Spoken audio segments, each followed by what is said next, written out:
So okay guys, sa video na to tuturo ko sa inyo kung paano nga ba mag-Xerox ng black and white and colored sa ating Epson L3210 na printer. So okay guys, so ayan guys, ito yung ating printer. Then so ito yung ating ipiprint. So black and white siya. So try nating ilagay dito. Ayan guys, very simple lang to. So alagay lang natin dito sa pinakang ibabaw ng printer natin. Then close nyo lang. Make sure na may papel dito na makukuha.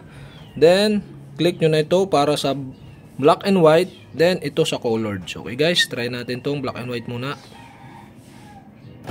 Yan. Okay, magpiprint na yung ating printer. Yan guys. Okay na. Yan.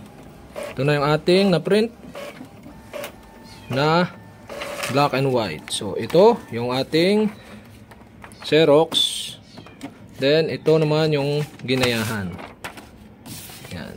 So okay, same silang dalawa. So okay guys, ganun lang sa black and white. So try naman natin yung colored. So colored naman ang ating ipiprint. So try natin itong i-print ito. Yan guys, lagay lang uli natin sa ibabaw yung colored na ating ipiprint. Yan, sa ating printer. Once na nasa ibabaw, make sure lang na may papel dito. Then, press na natin itong colored. Ito sa black and white, ito sa colored. So, press natin ito sa colored. Yan, guys, magpiprint na siya. Yan, makakaya na yung papel. At wait lang natin na ma-print yung ating Xerox na colored.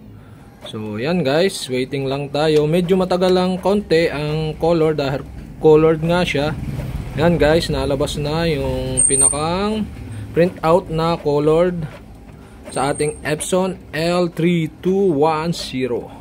So yan na guys, nalabas na yung print na colored. So okay guys, so medyo meron siyang ganon. So ito, medyo may guhit siya. So ibig sabihin for cleaning na ang ating printer. So tingnan natin kung ano ba na iba dito sa ating kinolored na Xerox.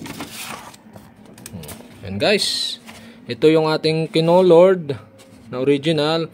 Then ito yung Xerox. So okay guys, kapag may ganito naguhit, so cleaning nyo lang yung inyong printer. So may tutorial ako nyan about sa cleaning ng ating Epson L3210 na printer. Ilalagay ko ang link sa description sa baba. So puntahan nyo na lang kung gusto nyo malaman kung paano mag-cleaning. So ayun guys, hanggang dito na lang ating video. So don't forget to hit the subscribe button at ang bell para updated kayo sa aking mga vlog like this. So okay, salamat sa panonood.